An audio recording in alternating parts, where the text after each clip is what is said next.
Հարգելի հայրենակիցներ, հարգելի թիմակիցներ, Հայաստանի առաջ ծառացած մարտահրավերները գոյաբանական բնույթ ունեն։ Օրակարգում լինել չլինելու հարցն է։ Ներքին ու արտաքին խնդիրները միախառնված են եւ լուծումներ են պահանջում։ Ալիևը Հայաստանը դիտարկում է որպես արևմտյան Ադրբեջան, պարբերաբար կրկնում է այդ մասին, իսկ պաշտոնական Երևանը սպասարկում է Ալիևի ծրագիրը։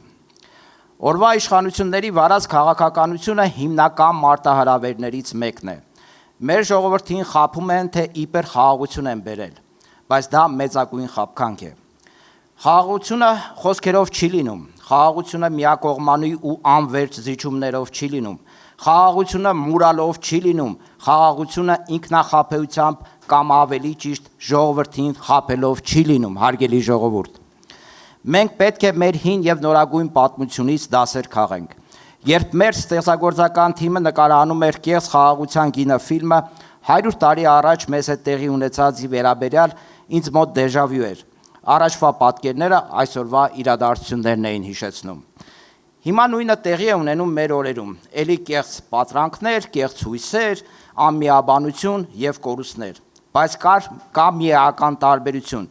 Եթե 100 տարի առաջ կար փորձի պակաս, ռոմանտիզմ, միամտություն, ապա հիմա ամեն ինչ գիտակցված է արվում։ Նիկոլ Փաշինյանը Արցախը գիտակցված եւ դավադրաբար հանձնելուց հետո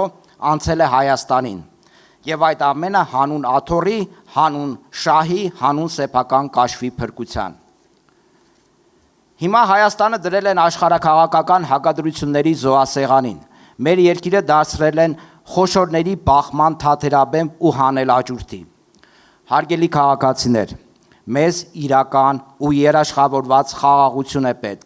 իսկ դա հնարավոր չէ ՔՊԱ-ական իշխանության պարագայում։ Մայր Հայաստանը ունի երաշխավորված խաղաղություն ապահովելու իր հստակ պատկերացումները, դրանք կյանքի կոչելու համար մեզ քաղաքական փոփոխություններ են պետք։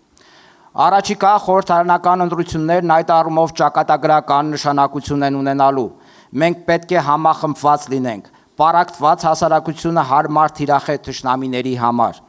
Մեզ անհրաժեշտ է միասնականություն, վճռականություն, սկզբունքայնություն, կամք։ Մենք այդ ամենն ունենք։ Կոչ ենք անում մեր ժողովրդին միանալ, որ փոխել։ Շնորհակալություն։